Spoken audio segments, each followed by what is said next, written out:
Thanks for staying with us on Debate Night New Jersey. I'm Laura Jones, and for the last 90 minutes, we've been listening to the candidates running for the 7th Congressional District, the incumbent Republican Tom Kean Jr.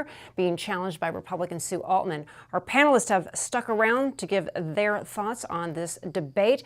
David Wildstein of the New Jersey Globe, Micah Rasmussen, the Rebovich Institute for New Jersey Politics at Rider University, and Joey Fox, also of the New Jersey Globe. So let's get right to it. David Wildstein, before we started our debate, we did something a little different because we wanted to cover as much ground as possible. After going through a number of questions, we did a little bit of a lightning round, and want to get your thoughts on all that we covered and the candidates' responses. Well, first of all, Laura, it's clear that they don't like each other, and it's clear that while they found some common ground, like they both believe that there is life on other planets, they disagree more than they agree, and that's what these debates are for. It's so that voters, hopefully undecided voters, can listen to the two of them and decide. All right, David, we're going to come back to you. One of the things, Micah, that we always plan into our debates is we have time for each candidate to respond, and we always give them that 30 seconds for rebuttal if they're attacked. In all the debates we've been doing, and we've done quite a few, not a lot of times do we have to give that extra 30 seconds for an attack. This one, it was every single question we had to add that 30 seconds on for rebuttal. So I want to get your take on this fiery exchange and all the ground that we were able to cover. What do you think? Yeah, Laura, I think you run such a tight ship that most of the time we get through all of our questions. We couldn't do that tonight. So that's another indication of how much those 30-second rebuttals were being invoked. Look, they both wanted to make the points. In the case of Tom Kean, he wanted to make the point that Sue is extreme every chance he could, out of step. Those were constant refrains on his part. And Sue, I thought, had two things she wanted to do. One was to show that her positions were more moderate. So, she took the positions that she did on Israel very pointedly. She took him to task whenever she thought that she needed to. Don't you dare lecture me on anti-Semitism when, there have been neo-Nazis at the Trump golf course. I think she also wanted to tie him to Trump. We heard Trump's name quite a few times out of her mouth. I don't think I heard it a single time out of Tom Kean's mouth all night. Yeah. Joey, let's go over to you and get your reaction. I was struck by one of the questions about, you flat out ask him why Tom Kean doesn't always talk to reporters. So what was your take on it, finally being able to ask questions and get some answers?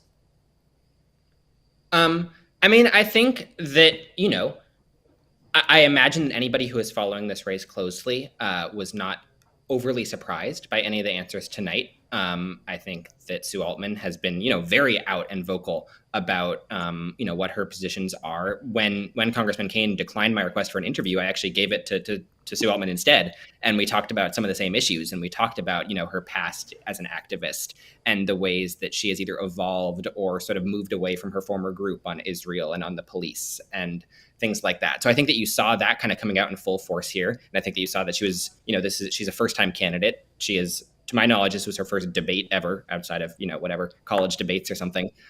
You could tell that she was very well prepared for it. But, you also have someone in Congressman Kean with a very long track record in Congress and then in the state legislature before that. Someone who has taken a pretty consistent lane through the Republican Party throughout his time in both of those offices. And I think you saw that come out tonight. Someone who, is willing to stand up for President Trump or former President Trump in certain circumstances, like when he gave the thumbs up to 4 more years of Trump, but who is mostly concentrated on trying to differentiate his own brand on labor, on abortion, on gay marriage, on these various other issues. And you clearly saw him trying to do that tonight. Yeah, David, the 7th Congressional District of all of the districts, this is probably the most competitive. It's the one that's kind of gone back and forth between Republican and Democrat. And this was the one and only debate that was held. Again, want to just get your thoughts on what you thought perhaps separated the candidates the most this evening. Look, I think they were playing to their base. Tom Kaine is, like Joey said, thumbs up on another 4 years of Donald Trump. I was a little surprised that Sue Altman, when I asked whether Phil Murphy was a great governor, she hesitated just a little bit before she gave it a thumbs up. And I think she's being very careful to see that this is a district that Phil Murphy lost by quite a bit. It's a competitive district. It's a competitive race. There are polls that are close. There's polls that are a little bit in the high single digits. But we don't know what the turnout model is going to be. We don't know what's going to happen in the world in the next few weeks.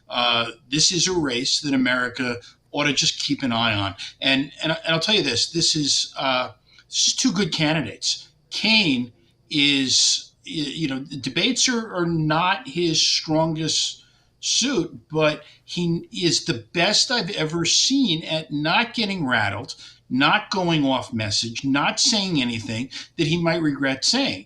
And Sue Altman, this is, I think back to 2 and 4 years ago, and where it was the battle of the Toms. It was it was a little duller, and Sue is a first-time candidate, become a really strong competitor. It's clear how she was on a basketball court, and I think she's been able to transfer this over. So to answer your question, we don't know what's going to happen. This is a tight district. This is a tight race, and these are two good candidates for what each of their party wants them to be.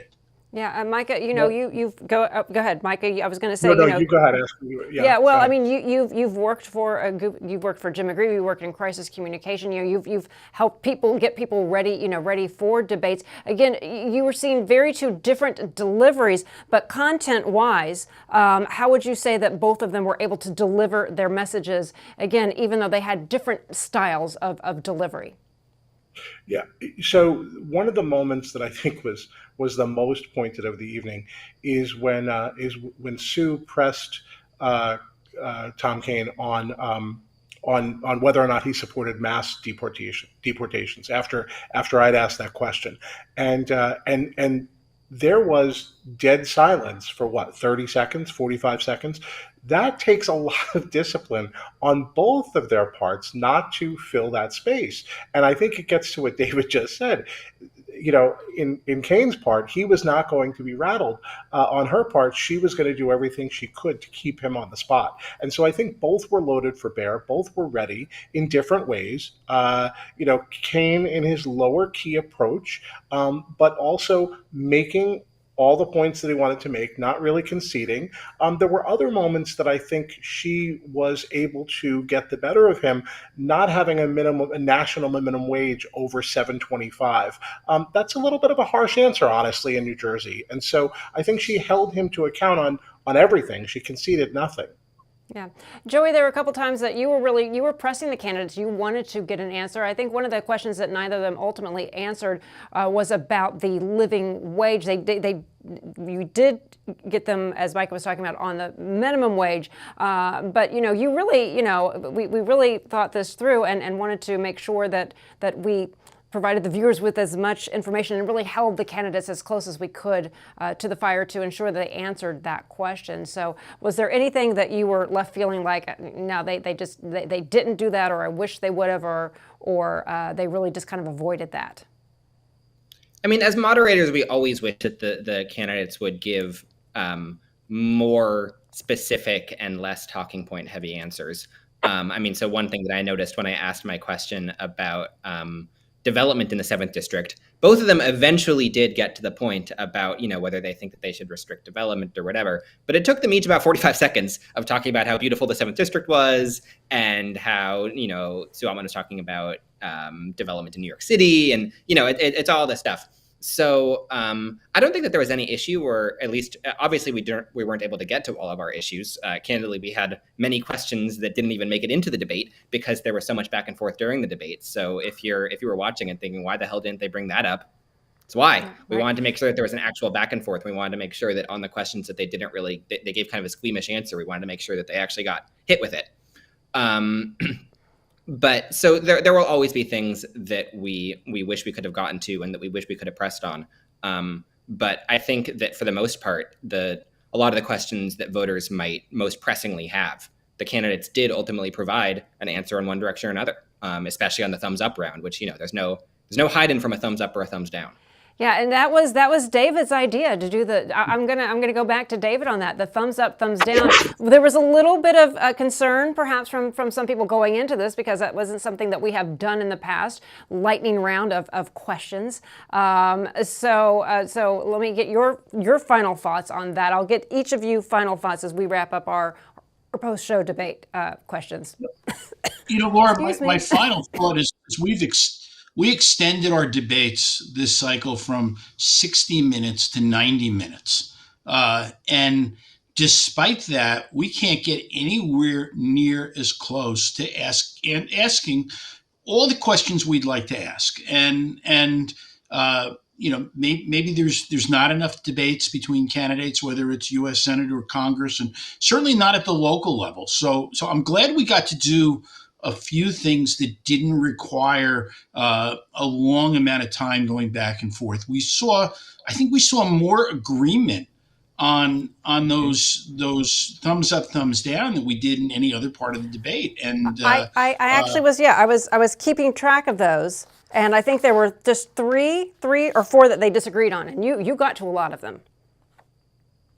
You fired them off. Yeah, I mean it's good for voters to hear that too.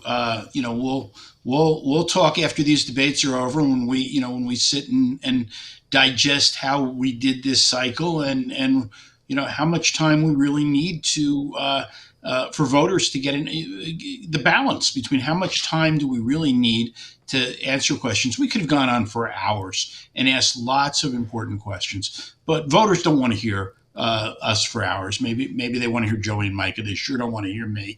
So, but yeah, I thought that was fun. I thought it was good to mix it up a little bit, and we almost had to because they were going back and forth. And I think Laura, you did a great job because that was a good call to allow that back and forth. So it's not just the rehearsed answers. Well, that's when they start getting good sometimes. And then you're actually getting to answer and holding each other accountable as opposed to us jumping in. Yeah, that's exactly it. And, there's very few, remember we at the Globe and on New Jersey and the Rebovich Institute don't like to do gotcha questions. The flip side of avoiding a gotcha question is we rarely get something that the candidate hasn't prepared for and hasn't anticipated. And that's because they're anticipating the important questions that will be facing Congress in the future, and those are what we're asking. And so I think if we continue in the future to maybe mix it up a little bit, maybe throw a little bit of a curveball, never a gotcha, but a little curveball, might provide some interesting debates. Yeah, well, as we're closing out, final thoughts here, Micah, as I say in the introduction, any number of these topics we could dedicate an entire show to, but we do think our questions through ahead of time, try and get through as many topics as possible. And David did get in it's not a gotcha, but a lighter moment. Do you believe in extraterrestrial life outside? And they both thumbs up on that. Micah, just your final thoughts here. Yeah. I'm getting ready to give midterms this week, and I try to do a combination of essays and multiple choice. Multiple choice, single right or wrong, yes or no questions. There's no fudging it. There's no dancing around it. There's no talking around it. So I give both candidates a lot of credit. When David brought up this idea, I said, well, if they do it, it'll be great. If they actually respond, it'll be great. But I don't know if they're going to want to, because they can't explain their positions. They can't talk about their positions. So I give Kaine and Altman both credit for playing along. They were good sports. Yeah, they were. All right, Joey, Fox, final thoughts on this debate in these last 90 minutes. I mean, I guess what I'll say is I think that all four of us have danced around this a little bit. Anyone who watches the debate will kind of realize that debating is not what Tom Kaine Jr. is absolutely best at. And I think that anybody who watched it will see that, Sue Altman was frequently more effective at delivering her points and making sure that her arguments kind of landed. But at the same time, this is the Tom Kean Jr. who beat Tom Malinowski in 2022. This is the Tom Kean Jr. who nearly unexpectedly flipped the seat in 2020 when it was bluer. This is the Tom Kean Jr. who held by the end, a pretty Democratic-leaning legislative seat that had a lot of moderate Republicans and moderate Democrats for 20 years. So, I mean, we'd like to pretend, or it's not just pretending, we'd like to think that our debates are very important, and I think they are, because I think that they really do give voters the ability to sort of see their candidates in an unscripted moment and see where they agree and disagree with the different contenders. But I also think that, this is still anybody's race, and we've seen debates like this before, and Tom Kean Jr. has kept on coming out on top. So we'll see whether that continues this year. I guess that's my final thought. Okay, and I want to remind the audience that we're going to be back on Wednesday night, the 16th at 8 o'clock. Again, the first and only debate in the 9th Congressional District between Nellie Poe, Democrat, and Republican Billy Priamp. David Wildstein, Joey Fox, Micah Rasmussen, thank you all for sticking around. Thank you all for being part of the debate. I'd like to thank ONNJ Jersey, the New Jersey Globe, and the Rebovich Institute for New Jersey Politics at Rider University. Thank you to our sponsors, AZI, AARP, and the NJ-7 AARP New Jersey, AARP. And thank you to the audience so much for watching. I'm Laura Jones. You can go to ONNJ.com to watch a replay of this debate. Have a great night, and remember, election night, election day is November 5th in New Jersey and all over. Have a great night.